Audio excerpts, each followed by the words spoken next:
Oh, welcome to this episode of the Bus Build, where I'm going to talk about the framing of the walls and how I attached some 2x2 studs and insulated and covered with plywood.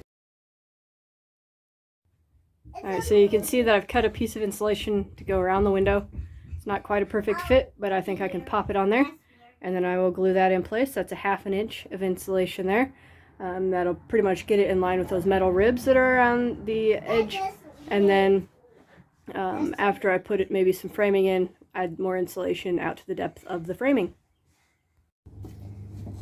What I'm working on now, after getting the 1/2 inch insulation in, is installing some rivets. So I drilled a hole with a cobalt drill bit using a 3/8 inch drill bit.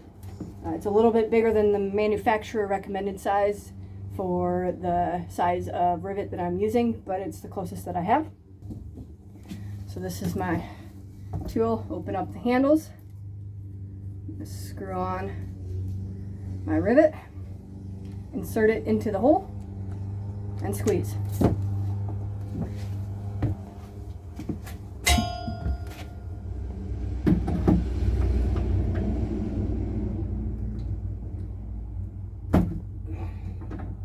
Squeeze a couple more times just to make sure. And then unscrew.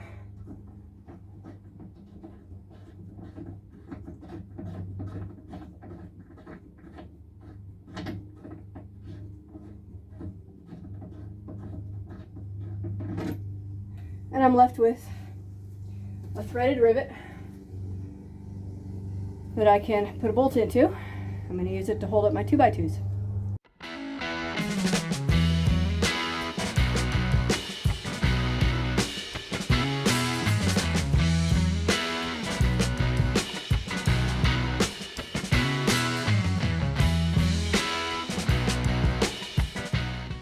One of the hardest parts is that the bus is the only place we have to store all of our supplies. So if I really want to do work on the bus, it involves unloading all of the insulation and plywood. But the good news is, every time I do work, there's a little bit less to put away. I have come across a couple of things that it's really important to always have on hand. 1, Band-Aids. 2, knee pads. Can't get my leg up that high. Knee pads. Crawling around all the time, it's just a major saver of the knees. Alright, I just cut out the plywood for that wall over there. I had cut the bottom over that wheel well. I traced that out using some cardboard to get it as good a fit as I could. And so I've already cut that and it fit well. So then with the plywood up on the wall, I just reached in and I traced the window. And so now I'm going to go get that piece of wood and we'll see how good the window fits.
And I also got the wheel wells kind of covered with some plywood.